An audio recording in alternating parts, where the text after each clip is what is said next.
Mon image du jour, c'est un coming out à la télé américaine. Pendant longtemps, j'ai eu du mal à accepter mon attirance et à dire cette phrase « je suis gay ». Cet homme s'appelle McCrae Game, il a 51 ans, il est américain, il vit en Caroline du Sud, et il est gay. Bon, ok, mais alors pourquoi est-ce qu'il fait son coming out à la télévision américaine? Parce qu'avant, il disait ça. Notre message, c'est se libérer de l'homosexualité grâce à Jésus-Christ. Pour lui, l'homosexualité, il fallait donc s'en débarrasser. Vous êtes peut-être un parent qui a un enfant gay ou qui vient de faire son coming out et vous en souffrez. Eh bien, vous savez quoi? On veut vous aimer, on veut vous encourager. Pendant 20 ans, il a dirigé une association, il multipliait les conférences comme ici avec toujours son slogan « Se libérer de l'homosexualité » et à chaque fois, il disait vouloir remettre les homos dans le droit chemin. Dieu nous a créés à son image, hommes et femmes.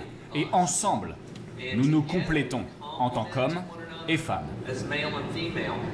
Alors, ce qu'il faisait, McCrae Game, ça s'appelle des thérapies de conversion, c'est-à-dire que tu forces un homo à devenir hétéro et ça peut aller parfois beaucoup plus loin que des conférences, c'est parfois très violent. Écoute par exemple le témoignage d'une star de la télé-réalité aux États-Unis.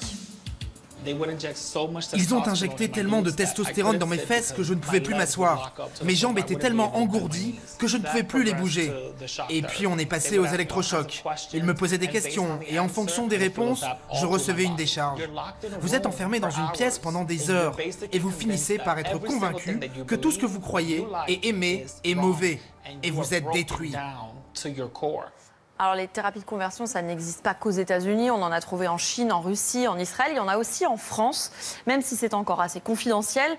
Voici l'association Courage, qui est à l'origine américaine. Sur son site, elle s'adresse directement aux homos, tu n'es pas seul. Elle se définit comme des groupes pour les chrétiens qui ont une attirance sexuelle. Alors celui qui s'occupe de la branche française de Courage, c'est lui, c'est le père Louis-Marie Guiton. En 2015, il avait organisé un parcours homosexualité, vivre avec et accompagner. C'est un adepte des thérapies de conversion sans jamais les nommer. C'est vrai que c'est un sujet qui est délicat, mais qui nécessite, en tout cas il y a un énorme besoin dans l'Église d'être traité de manière spécifiquement chrétienne, catholique. Il te fait rire, oui. C'est normal parce que c'est un peu grotesque. Alors, pour l'instant, en France, les thérapies de conversion ne sont pas interdites, mais ça pourrait changer car une députée prépare une loi. Au niveau européen, le Parlement a voté pour interdire ces thérapies l'année dernière. Regarde, parmi les députés français, tu ne seras pas surpris, 29 ont voté contre ou se sont abstenus, comme tous les députés frontistes, mais aussi des républicains comme Rachida Dati, Brice Hortefeux ou encore Nadine Morano. Et quant à notre Américain repenti, eh bien, il a décidé de se consacrer à la lutte pour les droits LGBT.